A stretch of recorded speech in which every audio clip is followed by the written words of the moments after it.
My name is Jaden, and I'll be talking about Elizabeth Holmes and Theranos. There has been no universal definition since Edwin Sutherland pioneered white-collar crime, but there are a few aspects that are agreed upon. This type of crime is usually non-violent, involves money, and is committed throughout the course of one's career. While anyone can commit these crimes, the typical profile is older white men with some form of higher education and a wealthy background. They usually have a job in the corporate world as well. There are several theories that may explain white-collar crime, but I'll be focusing on these three. The differential associations theory involves the belief that people are not inherently criminal. Instead, they learn new values upon entering a business environment where they are isolated and taught definitions and techniques that allow for criminal behavior by the peers they associate with. Rational choice theory has to do with individuals calculating risk and reward. Businesses engage in activities where the benefits outweigh the costs. They may be rewarded with great wealth and success after committing a white-collar crime to get it. There is low risk in the business world due to weak enforcement and secrecy, so benefits are more likely than not going to outweigh those costs. Last is neutralization. Offenders use techniques to justify their deviant behavior. One common excuse is that everybody does it, so it can't be that bad. They may believe that criminal acts are necessary for a successful business, so they were just doing what they had to do.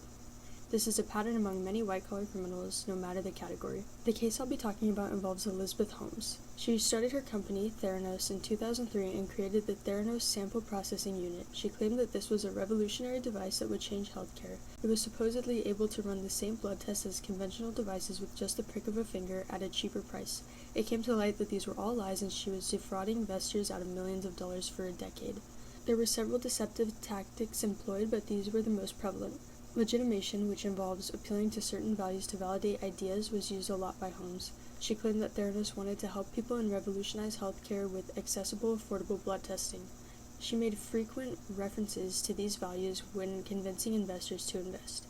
She also misrepresented and overstated several things, including that she had endorsements from major pharmaceutical companies and major revenue from military companies because her device was used in the battlefield. It was never used there and other companies never endorsed it. She lied about the financial status of Theranos as a whole, claiming that it was much more successful than it actually was. Edwin Sutherland, known as the father of white-collar crime, actually coined the term. He thought that society was ignoring the fact that crime could be committed by upper-class individuals. He came up with differential associations theory specifically to explain why wealthy, powerful individuals committed corporate crime. He found these offenders to be more criminalistic than those of traditional crime. One obstacle for law enforcement is underreporting. Due to several reasons, whether it's ambiguous definition of white-collar crime, embarrassment, or not thinking they're a victim of a crime, many people don't report it. Another obstacle is the corporate culture. Business environments foster a great deal of secrecy, leading to this type of crime to often be referred to as quiet or hidden crime. Lastly, the complexity of the crime may make it hard to detect. Some financial crimes involve complex transactions that may not look all that different from normal business transactions. The estimated dollar loss from fraud in 2023 was $10 billion, which was $1 billion more than the year before. Holmes alone defrauded investors out of $140 million over 10 years. There were 2.6 million fraud reports in 2023 and 2.5 million in 2022. Despite this large number, it's estimated that fraud is still underreported. Anyone can be a victim of fraud, but vulnerable groups end up being targeted the most. In cases like the ones with Holmes, investors, doctors, and patients were all victims as well. So while outside regulation is necessary when dealing with white-collar crimes, self-regulatory practices can be very successful. These strategies include having management ensure that no deviant behavior is taking place, and if it is, it gets reported.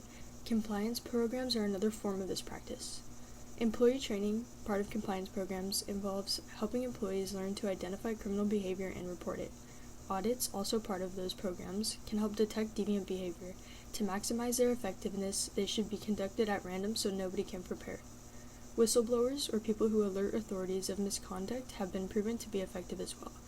Evidence from a whistleblower is the reason Holmes was caught and prosecuted. Here are my references.